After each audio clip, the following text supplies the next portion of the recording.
like phone alarms for things. Because even me, I'm supposed to be setting alarms to like drink every 1 minute or something, or eat every one. I don't even like doing that.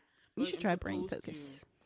Do that, but I'm like, I don't want my my phone going off every minute, so I just try to look at the clock, or but like all the other stuff, I'm just like, why is your house talking to me? Like, that stuff, the front door thing is all right to me too, because it's just a new age. But some of the other things where it's like your house is telling, get to the dinner table, I'm like, it's a little too smart house for me. That thing messed me up. That one Disney Channel movie, I was like, nah, I'm never getting a house like this, because it can happen.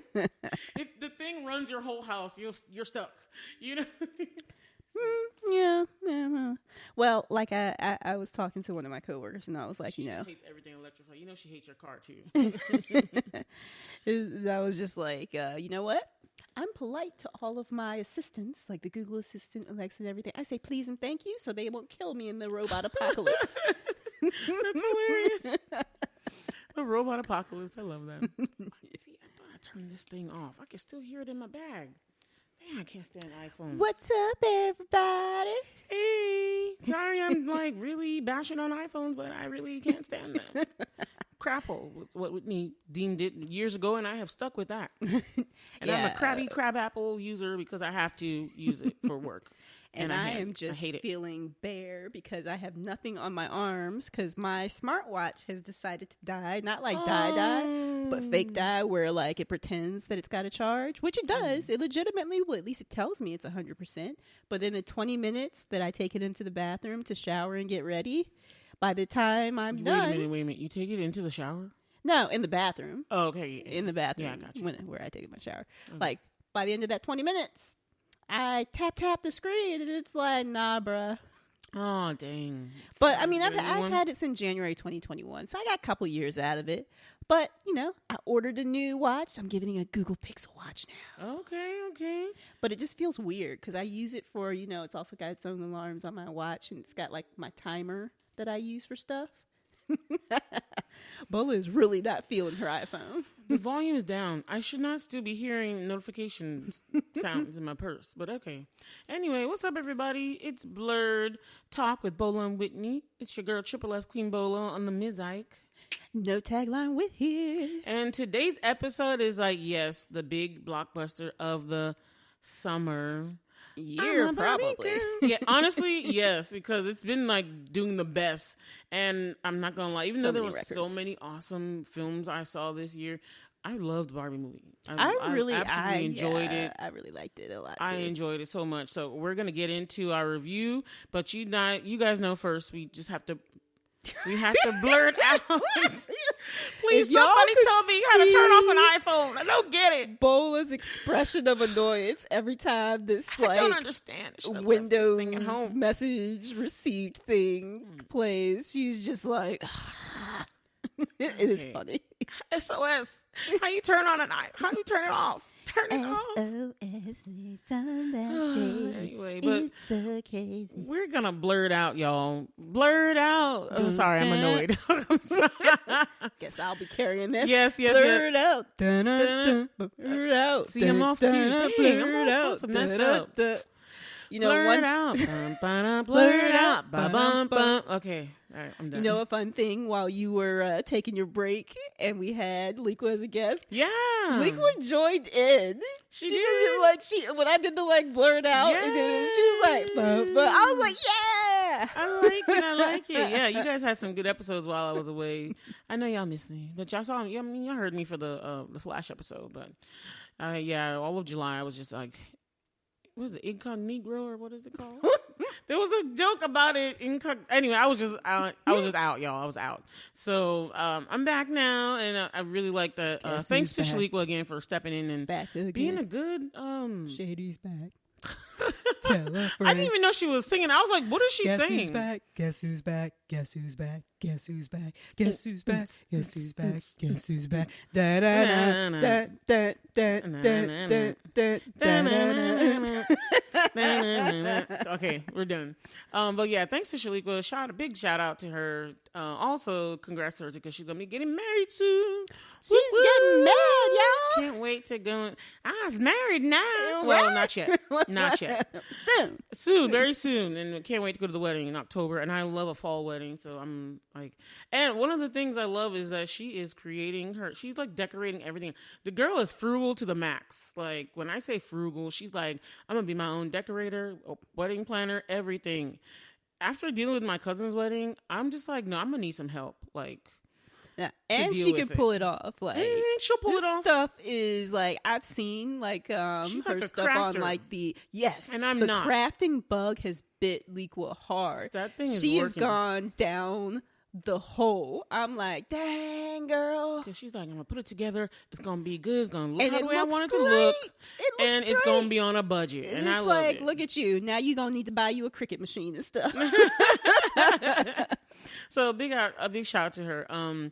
But blurting out, oh my gosh, I actually have like a ton of things that I've been looking at and watching, but we're not gonna get into. I just picked 3 things out of the many things. I have some honorable mentions. I'll just mention them, but I'm not going to talk about them. Go, girl. Yeah, but my main 3 things, I really liked. I watched over the time that I wasn't, that I was out. I watched a comedy special by. Actually, I watched all of the comedy specials.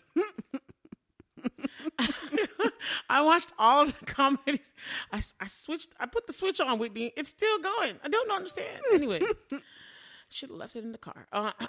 But I watched all the comedy specials for Joe Coy on Netflix, and my goodness, they are absolutely phenomenal. Like I was like really not feeling well, and I was trying to like do my little tiny twists in my hair that takes forever. And I just sat there and I do my little micro twists, and I listened to all his specials, and they were absolutely entertaining. Like everyone, you know how some people you watch one and you're like, oh, Jimmy O Yang, I really like his first special. Second special, not as much. Yeah, I mean, it was funny, but it's not as much. Loved her first one. The second one, I was kind of like, as much. Ronnie Chang, the second one was not bad, but it was not as good as the first one. But I was like, too. yeah, that first one was fire though. Joe Coy. Each one was fire. My favorite one was the one he did live from the Philippines itself, and he told the story about how like Netflix, his first ever special, Netflix didn't believe in him and they wouldn't support him, so he paid out of pocket to make it, and then saw how big it was, and then Netflix like grabbed him up, and he was like, see y'all mofos, see, and then they gave him all the other specials, and they've continued to do well. Nice. That they allowed him to go to the Philippines to showcase the Filipino culture, places, and up-and-coming Filipino artists. I mean, artists and comedians. He brought them. He flew them over to the Philippines to do like a 5-minute set in between. So it was like it was a special comedy, but he wasn't really like the main person doing the comedy. He was showcasing everybody else. Oh, okay. But it was live from the Philippines with him. And it was an awesome show. You had like beeb dancers, singers. You had all these people on there, different comedians. I was like, and then they showed like Yvonne Orji's special did. They showed her hometown in Igbo land. Oh, okay. He did the same thing. He showed scenes of the Philippines, him and his family, and all. It was awesome, but they were all just super funny. So I did think one recommend person them. Whose second was also fire, Hassan Minaj. Yes. Hassan Minaj's was even better than the first one. I mean, yes, but this is Joe Coy. I recommend everybody go watch Joe Coy's special, please. It was fantastic. Okay. All of them. They're just put in Joe Coy and Netflix and watch all of them. Because they're all fire. They're like, I was laughing. I almost peed my pants. Or if you're already in Netflix, you could just put in Joe Coy. Yeah. Just whatever you gotta do, search it up. Okay, y'all? They're all there. Watch them. They're fantastic. Second thing was, I had met an author after reading her books. Her name is Tiffany Livesey. But I really want to talk. Yeah, she wrote the books, the American Royalty series. So she had the first one's called American Royalty, which I talked about. The second one is The Duchess Effect, and it's basically like the Meghan and Harry story, but different. If Meghan was like Cardi B instead of an actress, that's how it is actually. And it's really raunchy too, but it's really good. And I usually don't like reading raunchy romance at all, but I really liked the books and the story and how she did it. And you can tell, as me, I'm a royal watcher because I like all things royal. I don't know why, but I just tune into it. I'm appalled by the system. I don't like the system. I think the system should be dismantled, but I do like watching. I just watch them do their thing, and I'm like, this craziness, but it's not my craziness. You know what I mean? So I could tell she did her research. She did everything. It was just very entertaining, and from that, I got to find out that Tracy Livesey is coming to RVA, the RVA Book Bar. They're having their first ever Lit Fest in Richmond. She pulled it off. I remember I talked to you about it, how the author was like, how the bookshop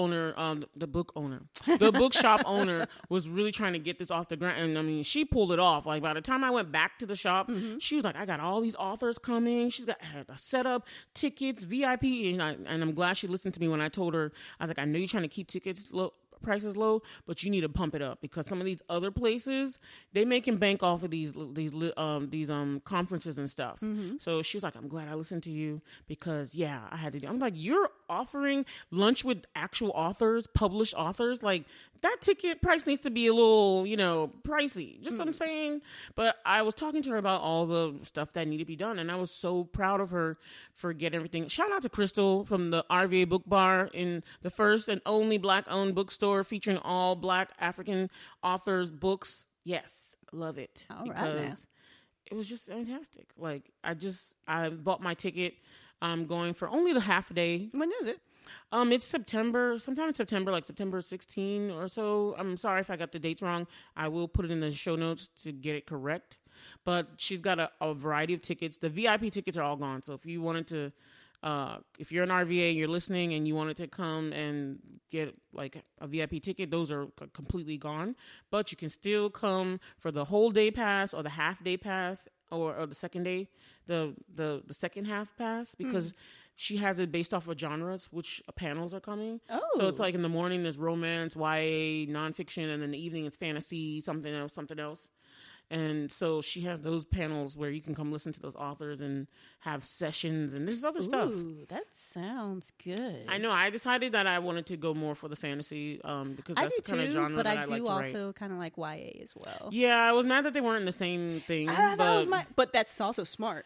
To break it up, because a lot of people probably like those two genres, so then that people will want the full. Because a good amount of people came to, I mean, her shop is kind of small, but a good amount of people came to listen to the author because she's a romance writer, pure romance writer. Oh, I think romance is actually like the biggest genre. It's pretty big. Yeah. So the romance, I think the romance people will show up in droves, honestly. But I just want to shout it out. And it's at the book bar? No. There's a location on the ticket and stuff. Okay, so I kind of figured because I was like, if you're selling a lot of tickets, it's gonna be hard to squeeze. Oh yeah, no, it's not she can't have nothing right there. Yeah, you please show up to the book bar and support and like buy stuff, but it's gonna be in a different location. Anyway, where is it gonna be, by the way? At first she told me it was gonna be in the Black History Museum, but that place is also quite small compared to what her vision was. So I think it's gonna be in a convention center, like either in the Hilton or the hotel or something. It's one of the hotels.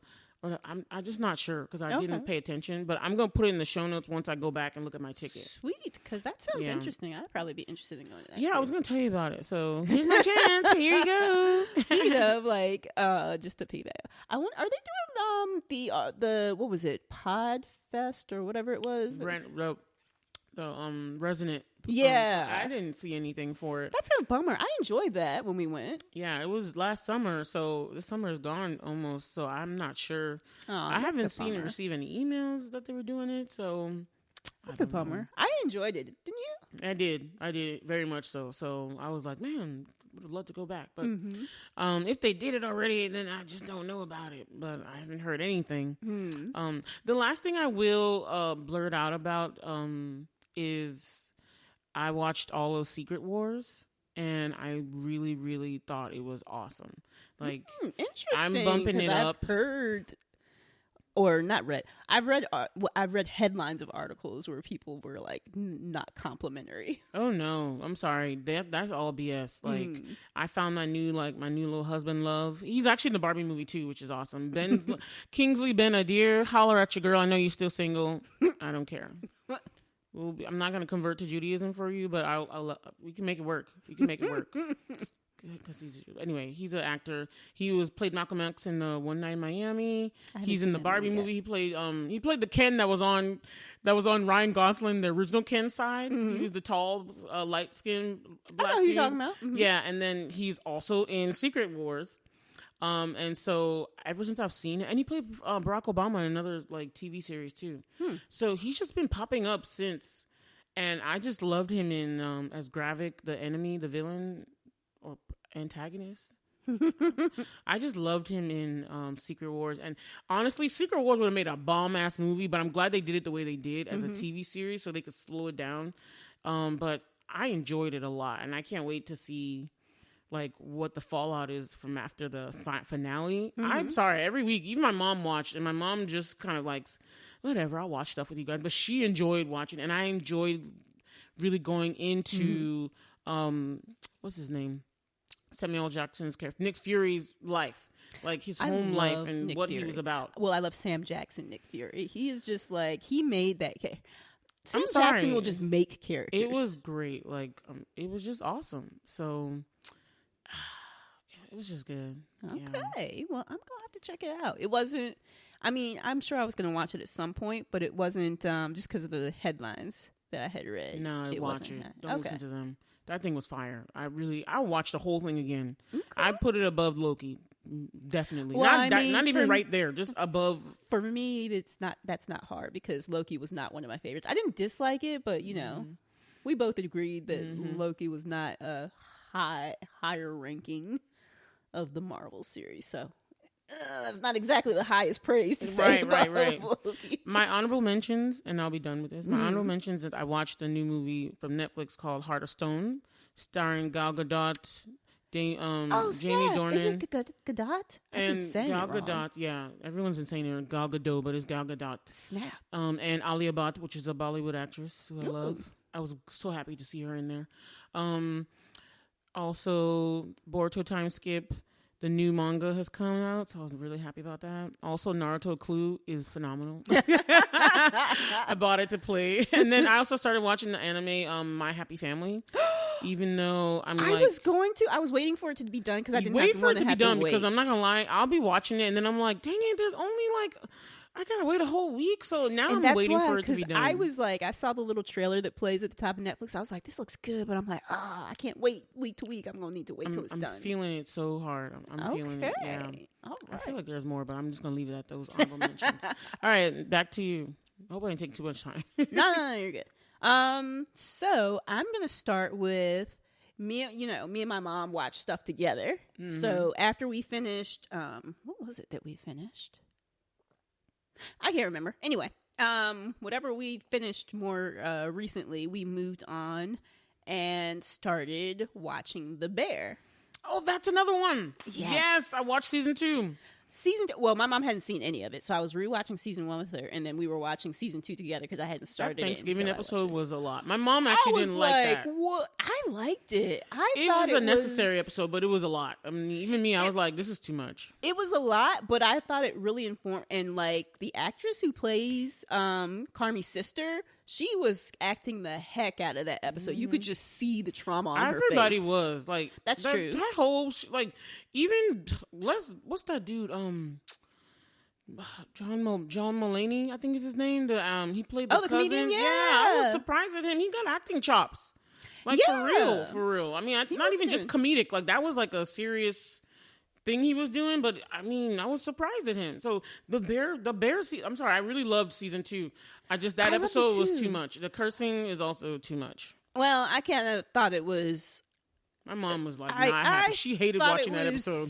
Genre appropriate for like what kind of you would kind of think of. It was for very that family. Realistic, so yeah, they had to go for the verisimilitude. I really loved it because I thought it was, like you said, it was necessary to kind of inform like why Carmi's the way he is, why Sugar's the way she is, kind of where Michael got some of that like mental illness, and you can just see the trauma on them. They Jamie just Lee Curtis acted her ass off in that, like as the mom. Yes, I was like, dang, Jamie. And did your heart break when like the premiere and Donna was there and the husband? Sugar found a good one in her husband because I felt so bad because you're like, he's such a good guy and you're putting this on him and now he has to carry that, and then he was crying because he felt so bad. Yeah, I was just like, oh my God. It was good. This is just such an amazing ensemble cast. Can I ask you one question? Yeah. Are you team the black girl with Carmen, or the black girl with the other black dude? I can always remember the actress's name better. Yeah, Io Debris, but I can't remember her actual name. It's so hard for me to remember her character's name. Sydney. Yeah. So are you like team Sydney and Carmi, or are you team Sydney and the black dude? I really see a lot of chemistry there, but then I also see chemistry between Sydney and Marcus. But I kind of feel like the chemistry is almost a little bit more there between Sid and Carmi. I don't know. But then I also liked his girlfriend that he had this season. I was so mad he effed that up. I'm sorry. I know. I was mad like, this girl is good for you. Yes. Why do you have to screw it up? I'm like, close your mouth. Like, dude, Lord. Like, what in the world? Anyway, like, can you please have some healthy... They all can't have nothing healthy. Thank you for going to the grief sessions, but you need some therapy too, dude. You need some therapy. They all need some help. All of them. Anyway, what's your next girl? What was my next one? Me and my mom are now starting, because we finished The Bear, because, definitely watch it, you guys, because it's only got 2 seasons so far, and it's on Hulu. I'm not sure. I mean, I know it's like an FX it's on show, Hulu. But I don't know if it premieres on Hulu or if it premieres on FX, because I don't have cable anymore. But anyway, it's very, I wouldn't say bite-sized, but it's like 8 to 10 episodes. So, it's easy to get through, and it's amazing. And it's one of those shows where season 2, to me, was just as good as season 1. It's different, but it's enhanced. Way. Yeah. I mean, the whole episode where Cousin learned his lesson. Yes! I think that's my favorite episode. I really love that one too. That's my favorite episode. Stood out to me so much. The Bear was a fire season 2. Like, it's really good, y'all. Oh my gosh, yes. Watch that. So watch it. But we're starting now. I think I told you about it, Bola. I don't know if I've talked about it before. I might have. Sorry if I have, guys. The Peripheral is what I'm starting with my mom. It's a sci-fi one.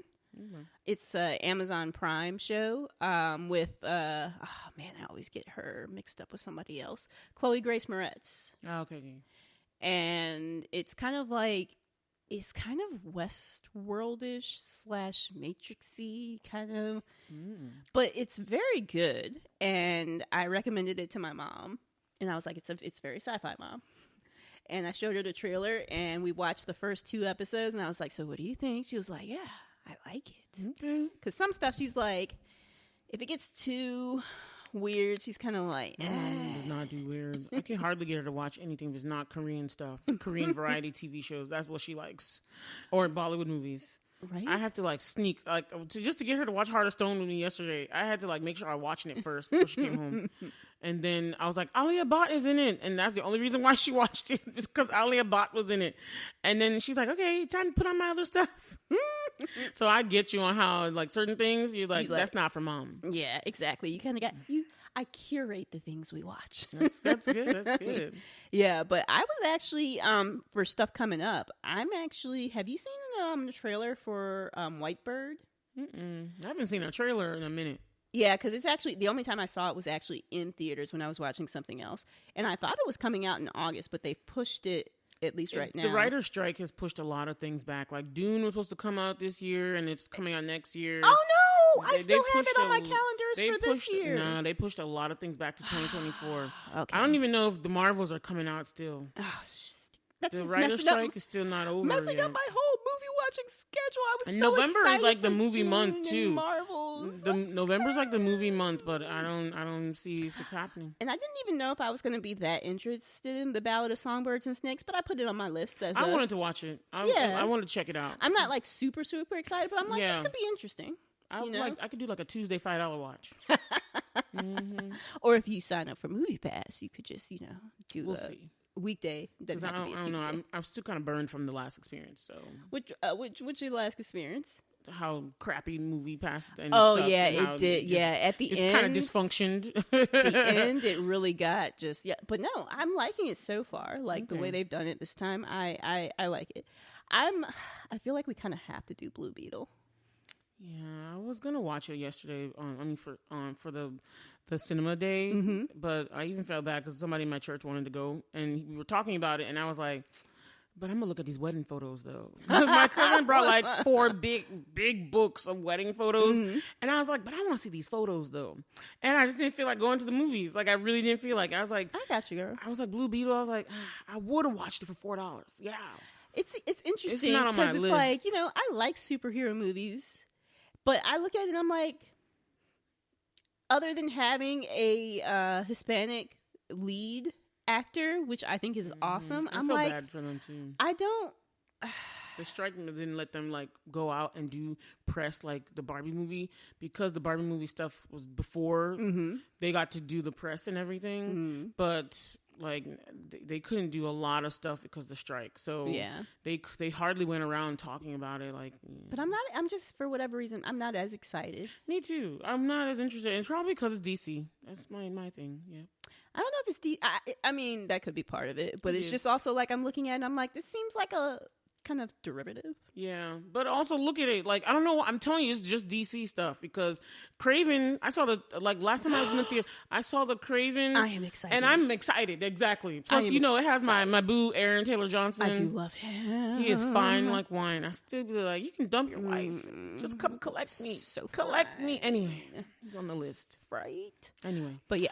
I started watching, what is it called? The Last of Us. I haven't finished it yet. Okay. But so far, it's been pretty good. Okay. But yeah, so that's kind of stuff I've been watching. I'll have feedback once I come back. Finish everything, yeah. Yeah, because I'm actually restarting Titans because since they mentioned ended this Titan thing so many times, I'm not sure what you're watching. Yeah, you mentioned Titans like so many different times, and I'm like, because I mentioned it when I first started watching it, but then they had like only like 1 or 2 seasons at that point. But then I kind of was waiting for it to be for another season, and then they like it's done now. So like 4 seasons is all they have. It's done now. Sorry. For some reason, it sounds like Gundam. Yeah, it does. Like the anime. I really liked it. Did you ever watch Gundam Wing? No. I know what you're talking about, but I've never watched that one. I really enjoyed Gundam Wing. Gundam. And now I'm thinking of Gundam. Gundam style. Yeah, and I was thinking of Garam Masala, too. Okay, we're going down a rabbit hole. All right, are we ready for the main event? Let's get into the main stuff. Okay, yeah. So the Barbie movie, I mean, gosh. Yes. In my Barbie world, I'm made of plastic. And it's fantastic. You know what's messed up now? I used to love that song, even though it was so bubblegum, saccharine pop. Like...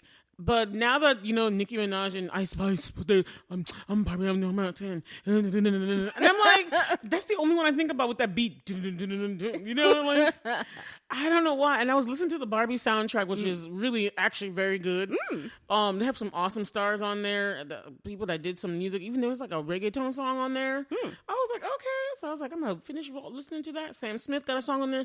Ooh, Lizzo have a song on there. Oh my God. Lizzo, the pink song, it's pink, goes in everything. From the beginning of from the beginning of the show. Speaking of, I loved the intro. And when she like falls down and she's kind of still in the middle of the song and she's like, you okay, girl? Yeah. I know they recorded like a specialty part of Lizzo singing there because it's not in the song, the one that's on the album, but I was like, yeah. What I love the most was that they really pulled you in with that opening about the little girls at the dawn of time. And you just have to look at it how since women were bred and born it seemed like that's all we're there for, to breed more. And if you looked at the dolls, everyone, I was like, yeah, when I was like 5, 6, or 4, I don't even know which one. Like, I remember I had like a pregnant doll. Like, the baby came out and then you're like, yay. Oh, you know, and it was before Barbies came, before I really had a Barbie, I had like baby dolls. And it was like, yeah, you're a nom. And I'm like, I was looking at that sequence, I was like, that is some effed up stuff. It's almost like, it's like what's the word I'm talking about? Like, it's almost like reassuring the status quo of like, don't forget, your main purpose is to be a mother and breed children. You know what I mean? The Barbie movie made me realize that. And I was like, yeah, I'm glad the Barbies came around, because then we could be glamorous, we could be cool, we could do all this stuff. I mean, I remember from that time on, I didn't want no baby dolls, except for maybe the American Girl collection dolls. Just like the little girls in the breaking that shit. I was loving it. Dolls. I was like, give me the high heels, even though I can't wear them. But I loved Barbie growing up. I have to say, I'm sorry, I loved Barbie growing up. What about you? I wasn't a Barbie girl. I know you. My mom collects dolls. Yes. And when I was little, she got me dolls, but she quickly figured out that my girl don't like these. Exactly. So then she was like, she wasn't going to like force no Barbies down my throat, because I liked biker mice from Mars and street sharks and stuff. So she got me what I liked. I was definitely the girly girl. And then the sad thing was, the first Barbie doll I ever got was a black Barbie doll. It was like a 80s Stacey? New York Barbie doll. Oh wait, maybe I'm thinking. It was like a knockoff doll, actually. Oh, okay. It was the one that they had like the jeans from the back in the 80s, and it was like, I don't even know what they call those type of jeans, but it was the one with the wide leg, the marks on them. It was like the ones that were like, I don't know. It was a style in the 80s where the jeans look a little pressed. The color didn't look straight denim. They almost look, I don't know what it's called, but it was like the jean that you used to wear back in the 80s. And she had like a kente cloth vest and stuff. And so she was very much an 80s black Barbie doll. And I remember I loved the mess out of that doll. I don't know what happened to her in the transition from New York to Virginia. A weird Barbie. She probably did. Or she got lost. I don't know. But I remember from then on, I loved Barbies. And we just couldn't get as many as I saw the commercials all the time. I remember the commercials, like going through the Barbie movie. I was like, yep, I remember Mermaid Barbie doll. I remember Skipper. I remember Pregnant Barbie. And I don't remember Alan for some reason, but that was the point of him. He was superfluous. And the funny thing is like, I didn't give a damn about Ken. I never give a damn about Ken. And that's so funny because they like emphasize that in the movie. She's like about to go in the box, and she's like, "Oh, what about Ken?" They're like, "Yeah, no one really cares about Ken." And I was like, I looked back at my memory. I was like, you know what? I didn't give a damn about Ken either. I never wanted a Ken doll. I was like, Ken was there, but he was an accessory. He was, and I loved throughout the movie. I just loved how Barbie was like, yeah, I guess you could, because she was not there for Ken. I mean, like, Barbie was just like, you're like just in my peripheral. I mean, I'm not gonna lie, I felt bad for Ken in this. I did actually feel bad for him. It was Barbie and Ken, and it was like Ken loved her so much, but she was just like, I'm out here living my best life. I remember in the end when she was apologizing, she was like, it didn't have to be girls' night every night. I was like, damn, Barbie, you didn't give him no night.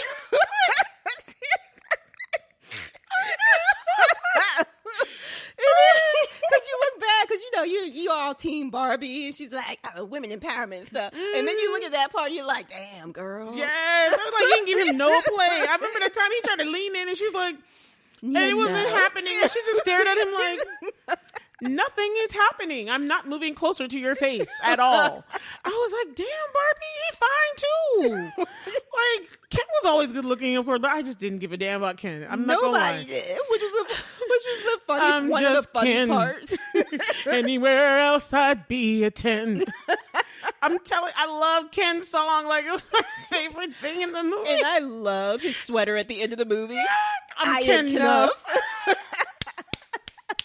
Yo, this movie had me dying of laughter every moment. Oh just and Ken himself. This movie had to be expensive as heck. All these people who were in there. Yes. And then people will come here like John Cena's in here? Half of the cast of Sex Education is in this movie. I was like, there's Shruti Getwa. There's the girl that actually looks like Margot Robbie. They put her in there. Even like Lady Lady Whistledown was in there. Yes. I mean, I was like, what? Our girl from our girl from what's it called, Umbrella Academy and Polite Society. Ritu was in there for a second. Oh, yeah, she was. She was like the Nobel Peace Prize Barbie or something. She was in. I caught her in there. She was saying something, and I was like, "There's so many people in this movie. I can't." It is like John Cena popped up as the Mermaid King. Even Dua Lipa, who made that awesome ass track. I love that song because it's so Dua Lipa. Anyone knows I'm like a big Dua Lipa fan because I love that style of music, the kind of disco pop-ish. Because I like exciting music and good lyrics. Yeah. I don't deal with mumble rap that much because I don't know what the hell they're saying, and it's basic. I agree with what was it? Trevor Noah said about it. He was like, it just sounds like my little brother when he's talking with his little guns.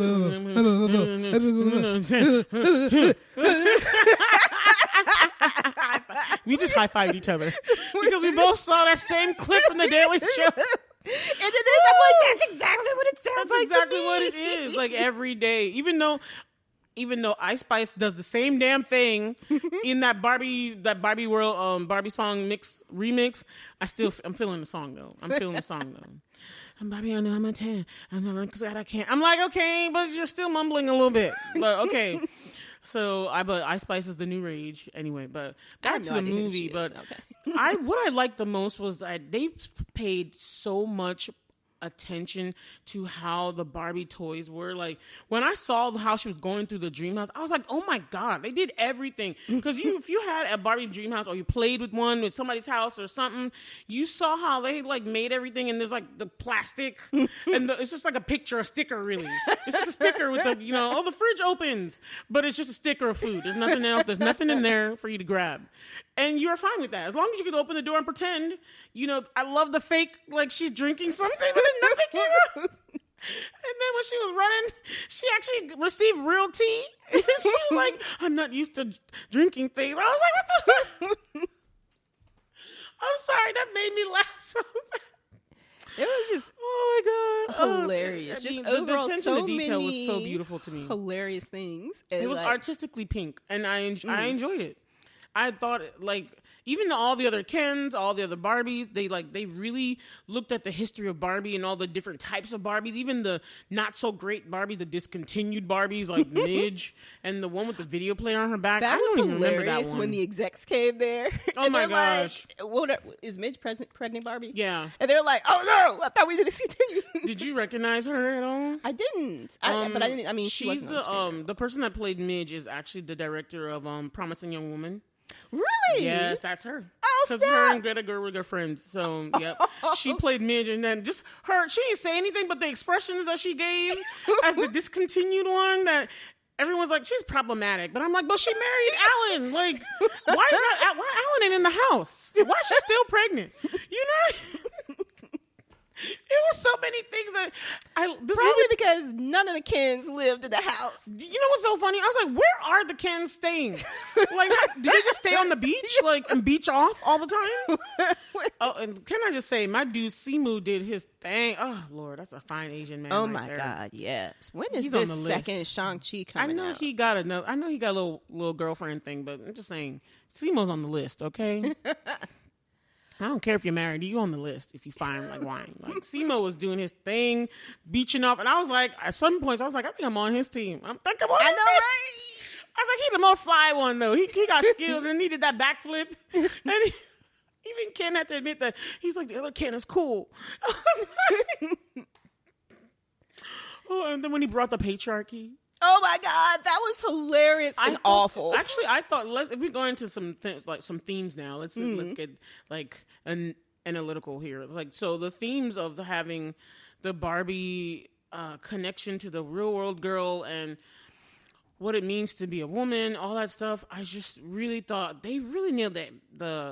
They really nailed it right there.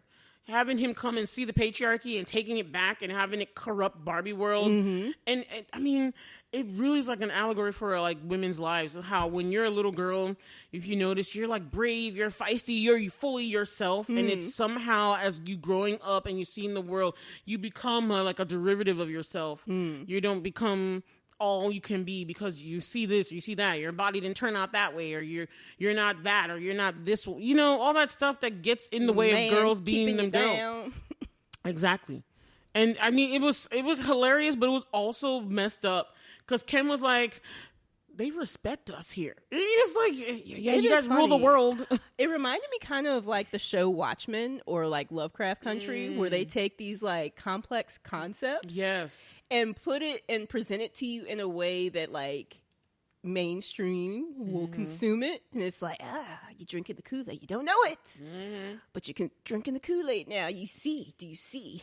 Right, and then I loved America Ferrera's speech in the middle. And I was like, God. That long, I don't know how she even memorized to say all that words, but I was like, that long soliloquy was exactly it. Like, I was like, that's. I remember I turned to Chad and I was like, yep, that's what being a woman is. Yep.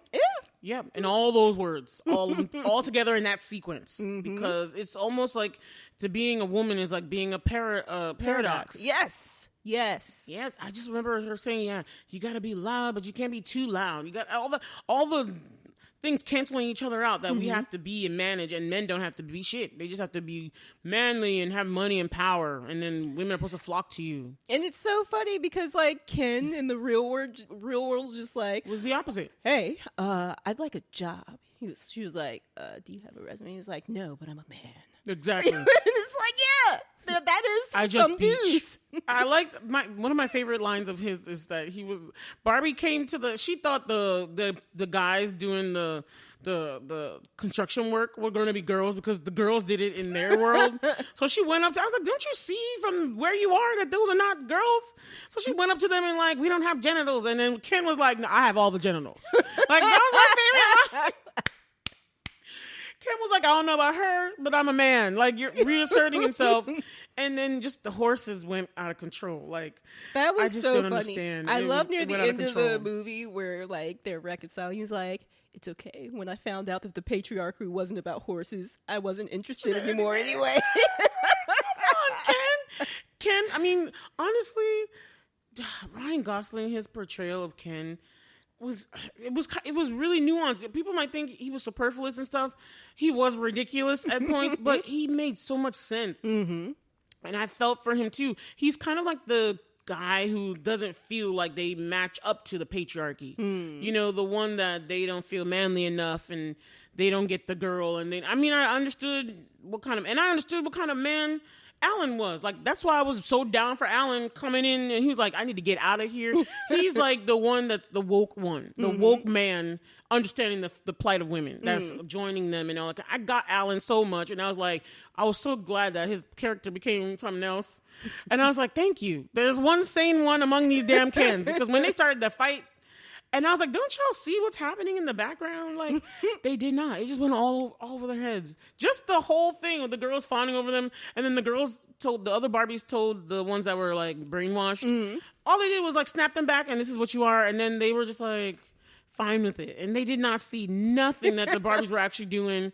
And I was like, ain't that like a man? Like, they just don't get it. Like, sometimes, I'm sorry, but I was like, they don't.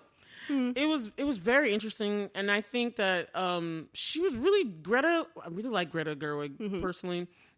I haven't seen Lady Bird, but I really liked Little Woman. I really like what she's trying to do. Salty. I would have gone and seen that movie with you. I wanted to see it. I know. I'm sorry. I don't know where Little Woman is now, but Greta Gerwig does a really good job at trying to speak about women, empowering women and the lives of women. And I really think she was the best person to direct this film. And I'm glad her and Margot kind of came together to champion the Barbie movie, because I'm not gonna lie to you, I'm not sure this is a movie for like kids that play with Barbie dolls. I think it's more so a movie for the adults and maybe teens, maybe preteens that are finished playing with dolls, but like the ones that are in the doll stage, I don't think this movie will definitely go over their head, because I remember that there was a group of like tweens in front of us, and then the girls, once the movie was over, they're like, the movie is kind of sad, and I was like, that's not what it was about. She don't get it. And I was like, okay, the kids are going to watch the Barbie movie, but I'm not sure they're gonna get it yet. It's not really for kids. It's for adults. For the women, yeah, and it's for the men too. Like, I loved it. Like, I loved the music numbers. I loved the dancing. I loved the acting. It was hilarious. It was so enjoyable. Like, even if you're a guy, you would enjoy watching this because it's funny. There's a place and a part for everybody. It's kind of funny. My friend Antonio, when I like reconnected with him, we were talking about different stuff, and he said he wanted to guest on the podcast. Oh, and I was like, for this movie? He was interested in. Man. It would have been interesting to have a male perspective, but it didn't. Logistic wise, it didn't come. I would have loved that. We can invite him on for something else. I would have loved that though, because I would have loved a male perspective. Yeah, but maybe we can blur it out on another episode and just get his opinion on the Barbie movie. Yeah, but it was just.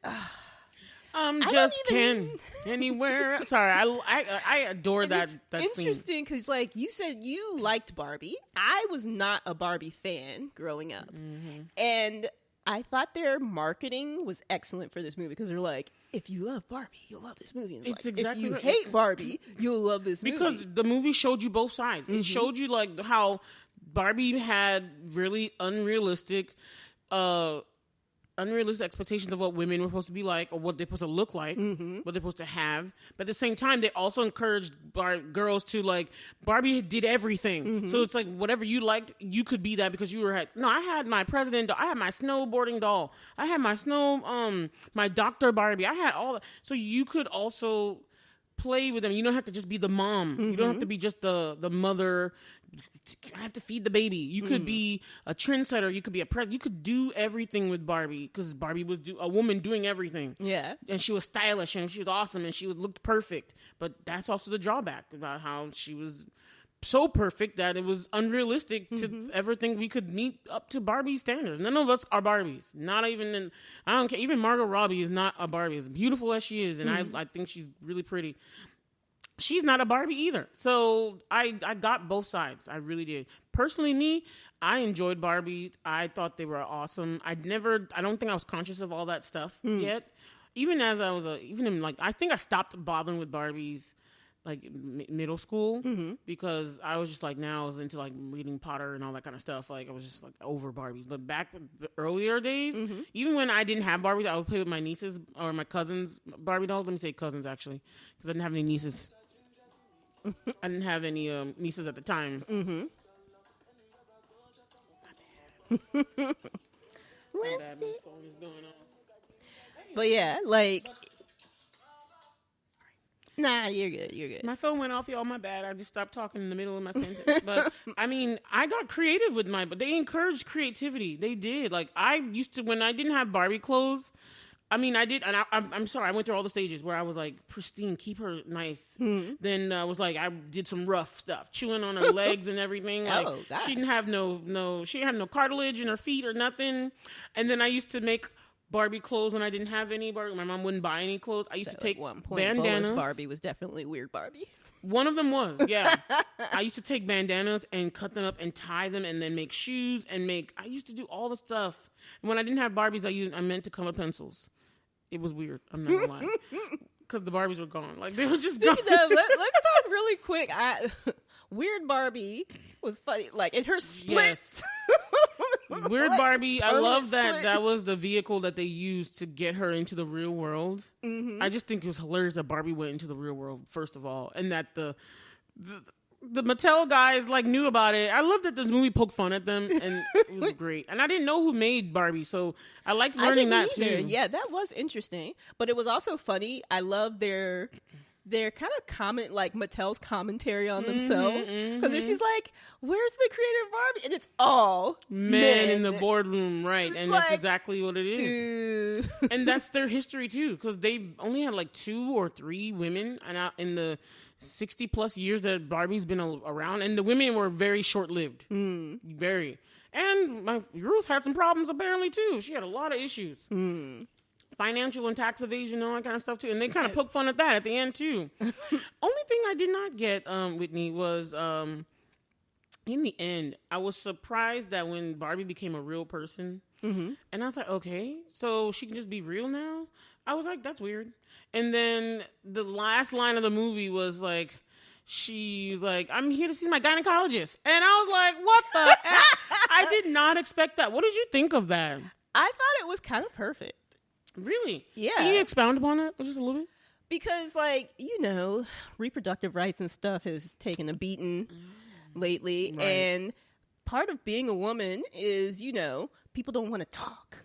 about the woman's stuff. Right. So and she said she had no genitals earlier. So exactly. Maybe she was learning about it. Since she's a woman now, she's real now. So I imagine because she's real now, she does actually have genitals. So I like that as the kind of bookend of the movie. It's like, I'm here for my gynecologist appointment. She's like, and it's also like, oh, y'all don't want to hear about woman things? Here's the end of the movie. And I like that she picked the slides at the end. She was like, my feet are flat now. And it was funny when they went flat. She was like, wow, I would never wear these if my feet were like this. And I was like, yes, that high was heels one of my are not favorite comfortable. lines of the movie. She was like, if my feet weren't formed this way, I would never. Like, yes, high heels are intrinsically uncomfortable. Like, I don't even know how everybody just don't pretend like you enjoy walking on those things all the time. Like, don't. Right?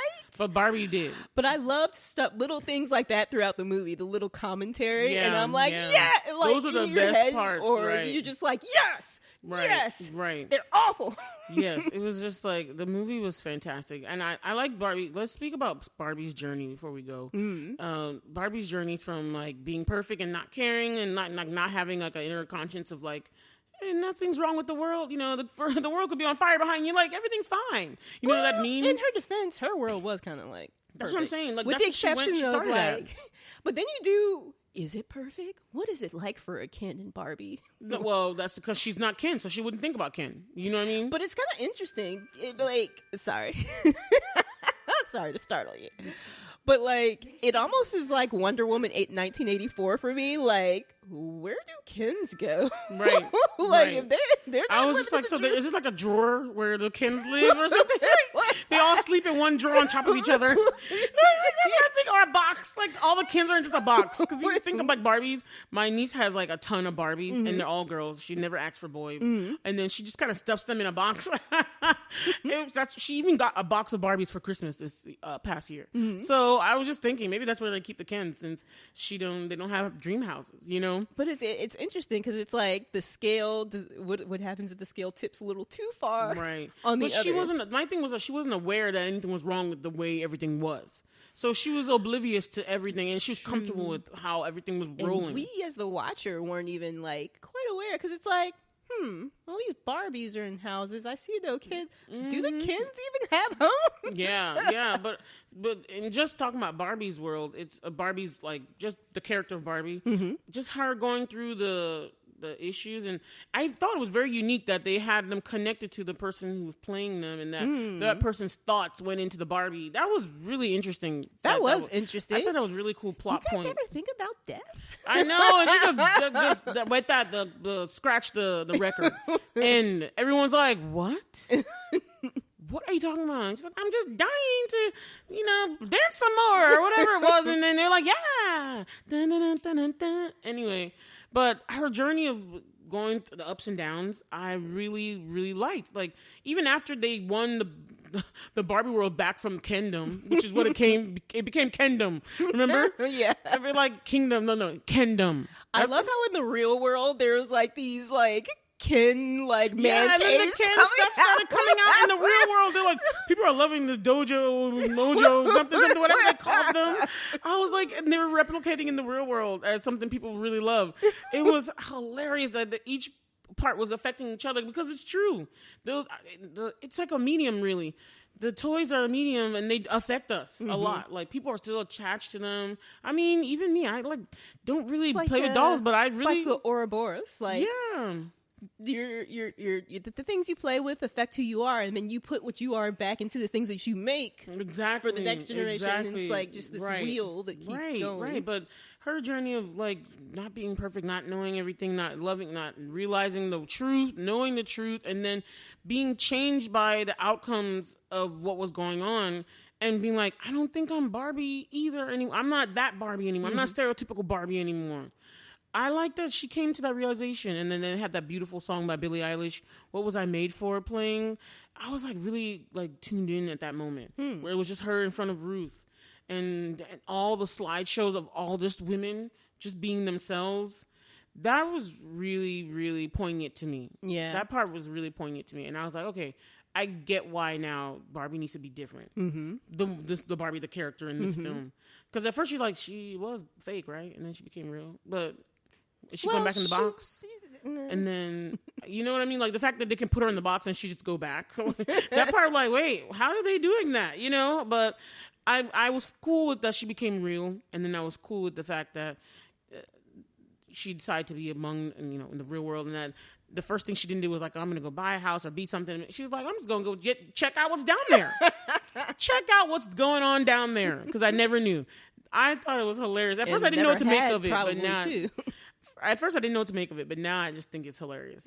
It is. And it was like perfect ending to a movie that's like feminist, but they don't want to say necessarily that they're feminist. Yeah. I agree. And I think it's a movie everybody should watch. I think it's very enjoyable. It's one thing. It doesn't beat you over the head with like feminism. Right. Or how all the patriarchy is bad. It balances it's just out. Like, I think anybody could enjoy it because this isn't something that I would have thought would have been my type of movie. But the trailer came out and I'm just like, I don't know why, but I wanted to watch this movie so bad. Really good. Yes. It's hard to pinpoint why, but it just looks. Facts, my girl. Yeah. Facts. Because ever since I saw one little thing, I was like, what is this?